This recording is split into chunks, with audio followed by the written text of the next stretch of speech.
Today we will discuss the expression for elastic collision in one dimension. In elastic collision, the kinetic energy and momentum of the colliding object are always remain conserved, means there is no loss in kinetic energy as well as in momentum. So, we are taking two objects A and B having the masses m1 and m2 moving with velocity u1 and u2. So, this is the situation before collision.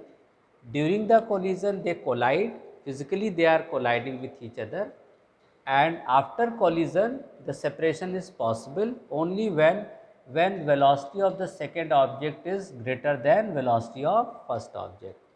So, V1 and V2 are the velocity of the objects after the collision.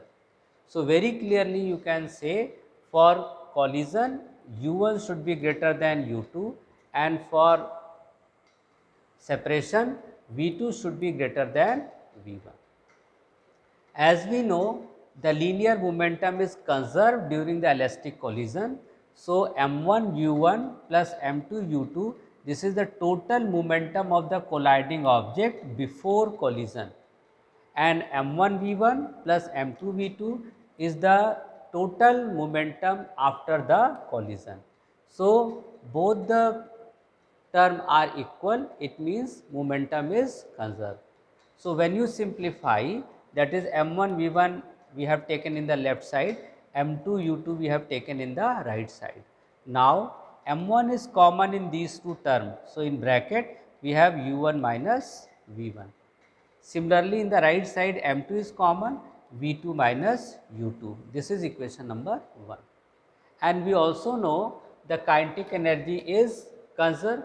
So, this is the kinetic energy of the first object before collision, this is the kinetic energy of second object. So, this total kinetic energy of both the object before collision will be equal to kinetic energy after the collision, that is half m1 v1 square plus half m2 v2 square. Half is common factor in all four terms, it will be cancelled out. Now, m1 v1 square we are shifting in the left side, and similarly m2 u2 square we are shifting in the right side. Now, again we find m1 is common in both the terms. So, m1 is common, u1 square minus v1 square. Similarly, in the right side m2 is common, v2 square minus u2 square. So, this is equation number 2. Now, simply we will divide equation 2 by 1. So, when you divide equation 2 by 1, m1 u1 minus u1 square minus v1 square upon m1 u1 minus v1. So, m1 is cancelled in the left side. Similarly, in the right side m2 is again cancelled out, and you see in the numerator this is u1 square minus v1 square. So, using the formula a square minus b square, we will write in terms of a minus b or a plus b, that is u1 minus v1 and u1 plus v1. Similarly, in the right side this v2 square minus u2 square can be written as v2 minus u1 and v2 plus u1. Then you find the difference of velocity in numerator and denominator will cancel out. So, these two terms will cancel out.